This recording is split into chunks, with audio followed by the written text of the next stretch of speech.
Every object in the next day's journey was new and interesting to Elizabeth, and her spirits were in a state of enjoyment, for she had seen her sister looking so well as to banish all fear for her health, and the prospect of her northern tour was a constant source of delight.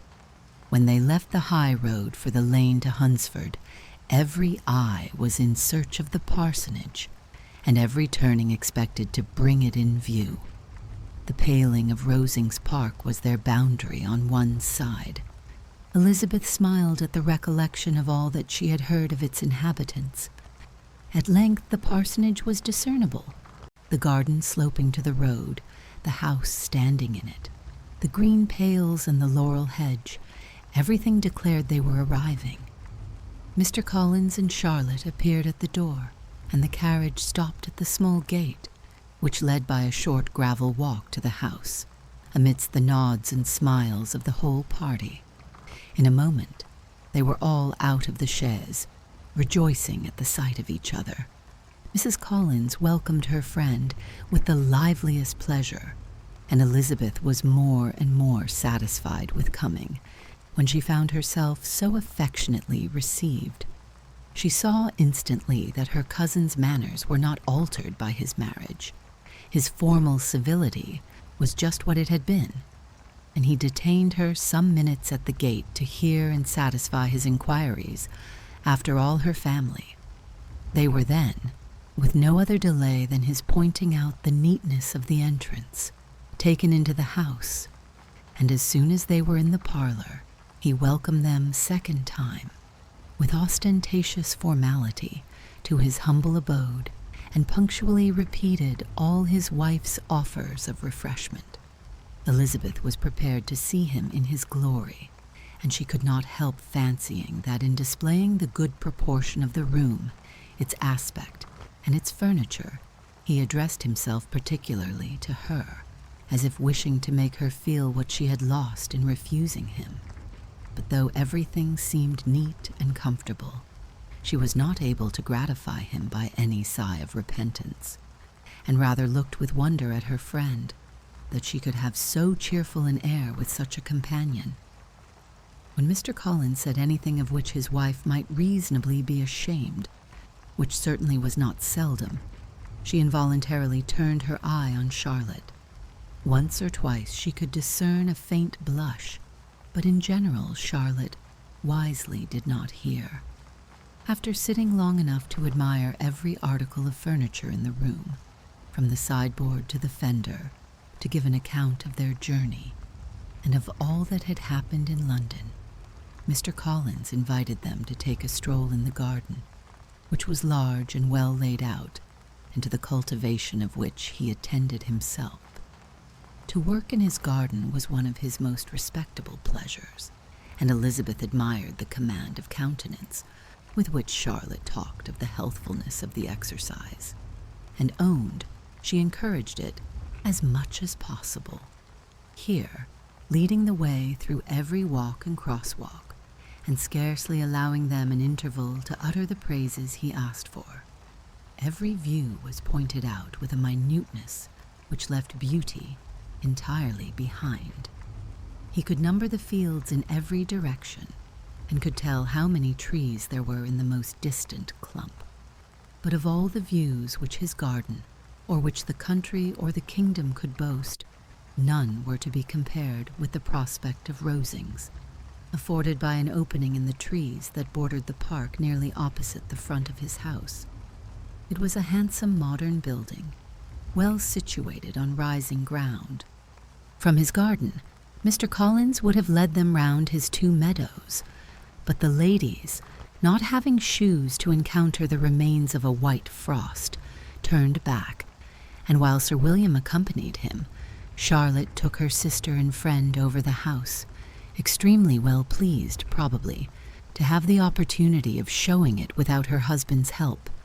It was rather small, but well built and convenient, and everything was fitted up and arranged with a neatness and consistency, of which Elizabeth gave Charlotte all the credit. When Mr. Collins could be forgotten, there was really a great air of comfort throughout, and by Charlotte's evident enjoyment of it, Elizabeth supposed he must be often forgotten. She had already learnt that Lady Catherine was still in the country. It was spoken of again while they were at dinner, when Mr. Collins, joining in, observed, "Yes, Miss Elizabeth, you will have the honour of seeing Lady Catherine de Bourgh on the ensuing Sunday at church, and I need not say you will be delighted with her. She is all affability and condescension, and I doubt not but you will be honoured with some portion of her notice when service is over. I have scarcely any hesitation in saying that she will include you and my sister Maria in every invitation with which she honours us during your stay here.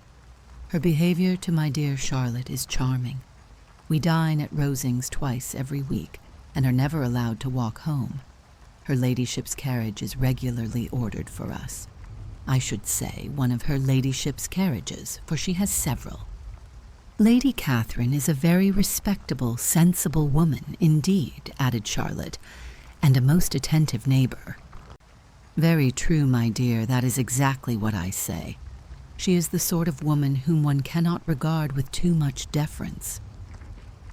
The evening was spent chiefly in talking over Hertfordshire news, and telling again what had been already written, and when it closed, Elizabeth, in the solitude of her chamber, had to meditate upon Charlotte's degree of contentment, to understand her address in guiding, and composure in bearing with, her husband, and to acknowledge that it was all done very well.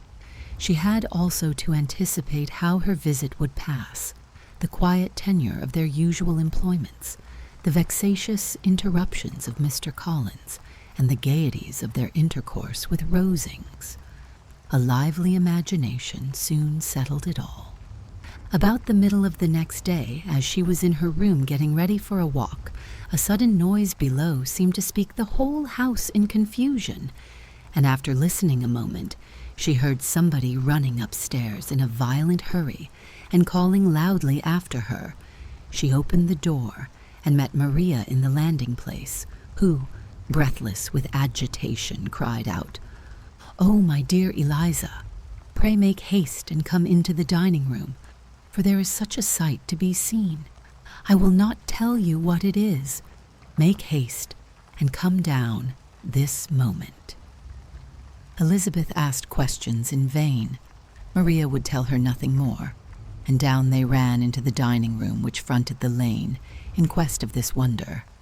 It was two ladies stopping in a low phaeton at the garden gate. "And is this all?" cried Elizabeth. "I expected at least that the pigs were got into the garden, and here is nothing but Lady Catherine and her daughter." "La, my dear," said Maria, quite shocked at the mistake. "It is not Lady Catherine. The old lady is Mrs. Jenkinson, who lives with them. The other is Miss de Bourgh. Only look at her. She is quite a little creature. Who would have thought she could be so thin and small? She is abominably rude to keep Charlotte out of doors in all this wind. Why does she not come in?" "Oh, Charlotte says she hardly ever does. It is the greatest of favours when Miss de Bourgh comes in." "I like her appearance," said Elizabeth, struck with other ideas. "She looks sickly and cross. Yes, she will do for him very well. She will make him a very proper wife." Mr. Collins and Charlotte were both standing at the gate in conversation with the ladies, and Sir William, to Elizabeth's high diversion, was stationed in the doorway, in earnest contemplation of the greatness before him, and constantly bowing whenever Miss de Bourgh looked that way. At length there was nothing more to be said. The ladies drove on, and the others returned into the house. Mr. Collins no sooner saw the two girls than he began to congratulate them on their good fortune, which Charlotte explained by letting them know that the whole party was asked to dine at Rosings the next day,